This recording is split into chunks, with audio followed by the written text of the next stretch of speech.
A Spygate thread by Brian Cates. Now that the subpoenas are going to happen, let's see where the goalposts move now. Subpoenas never mattered because they're useless. All the Spygate plotters will ignore them and they are unenforceable. Actually, no. These won't be like the fake subpoenas the Democrats sent out after they never put the impeachment articles to a full House vote as was legally required. These subpoenas from Lindsey Graham's committee are going to be legally enforceable. This is what Reuters put up during the big impeachment farce we all lived through from September to January. But as I'm going to show, it applies here. From Reuters.com, explainer, how powerful are Congress's subpoenas, contempt citations? First, Lindsey Graham's committee held the required vote. That is going to make any subpoenas issued legally enforceable documents. This is exactly why Democrats fought tooth and claw for months to keep this from happening, and they just lost. Since these subpoenas are legally enforceable documents, what's going to happen when former federal officials being investigated by U.S. attorneys refuse to appear to testify about their role in the Russiagate hoax? That brings up the questions of enforcement. Read this section of the Reuters article carefully. All the legal precedent is there to enforce congressional subpoenas, not by a civil suit, but by a U.S. attorney bringing criminal charges. From the Reuters article, how is a contempt finding enforced? The Supreme Court said in 1821 that Congress has inherent authority to arrest and detain recalcitrant witnesses. In 1927, the High Court said that the Senate acted lawfully in sending its Deputy Sergeant-at-Arms to Ohio to arrest and detain the brother of the then Attorney General, who had refused to testify about a bribery scheme known as the Teapot Dome Scandal. It has been almost a century since Congress exercised this arrest and detain authority, and the practice is unlikely to make a comeback, legal experts said. Alternatively, Congress can ask the U.S. Attorney for the District of Columbia, a federal prosecutor, to bring criminal charges against a witness who refuses to appear. There is a criminal law that specifically prohibits flouting a congressional subpoena. But this option is also unlikely to be pursued, at least when it comes to subpoenas against executive branch officials, given that federal prosecutors are part of the branch's Justice Department. So, the one thing people are going to say in response to this is, Trump and Barr wouldn't dare do this. Oh, yes, they would. By golly, they would. They just declared Antifa a terror group and unleashed every federal law enforcement officer on it as Dems and media howled about it. Then they cleared the protesters out, and Trump walked to the St. John's Church and posed with a Bible, demonstrating their little insurrection was over. They're still whining about it. Nah, these guys are too timid to do this. No way they'd weather the blowback. Everyone keeps expecting Trump and Barr to do the conventional thing, the safe thing, the non-controversial thing. And have you noticed? These are the same people who keep ending up being constantly, endlessly surprised at what happens.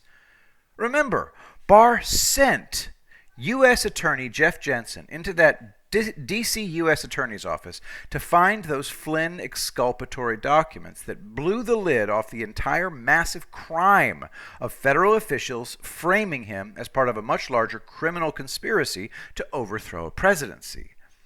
He didn't tell anybody he was going to do it. He didn't announce it at the time he did it. He announced it over a month and a half later, after Jensen had already been in there for weeks and likely found most of what he was looking for.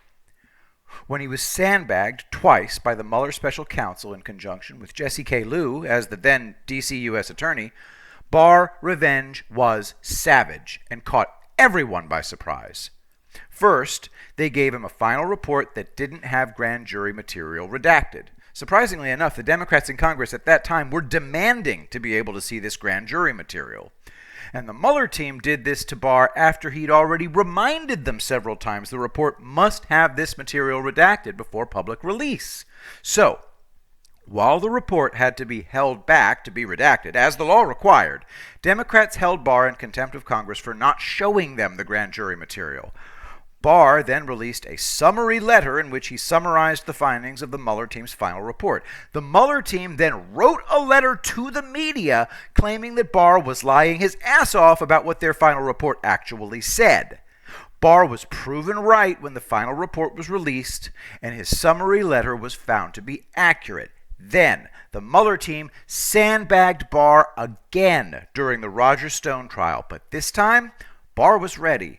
He and Trump had already lured Jessie K. Lew from her job as the D.C. U.S. Attorney by offering her a sweet, sweet position at the Treasury Department, which she accepted. The moment Lew lifted her ass up out of the D.C. United States Attorney's chair, Barr put his top lieutenant, Timothy Shea, in it. Then the fireworks started. The Mueller team gave a fake briefing to top DOJ officials, including Barr, where they said they'd recommend the usual sentence to the court, then switched it and filed for a much harsher sentence, daring Barr to stop them, which he did. Barr publicly called them out while scrapping their harsh sentencing filing with the court and replacing it. All 4 Mueller prosecutors resigned that very same day. And something else happened. Trump suddenly announced he was withdrawing Lew's appointment to the new job. And just think, the very day Jessie K. Lew and 4 Mueller goons were left standing out in the cold, wondering where it all went so wrong so fast, it wasn't even public knowledge yet that Barr had already sent Jensen into that D.C. office. Then Jensen surfaces in late April and hands off the explosive documents that both the FBI's Crossfire Hurricane team and the Mueller team were hiding from the court and the Flynn defense team. Documents that proved Flynn was framed and coerced into pleading guilty. Van Grack immediately resigns from the case, and then the DOJ files to dismiss it. That brought about the 3-week circus we've been following, where Judge Sullivan suddenly decides he doesn't have to follow the law. But it's a foregone conclusion. And now people want to tell me Barr is swamp and Barr's too timid to fight these people? Well, agree to disagree, bro. These are many of the same people currently tweeting at me that Graham's not serious about this. Even if he issues any subpoenas, this is all for show. He'd never try to actually enforce any of them. Keep moving those goalposts. It's funny.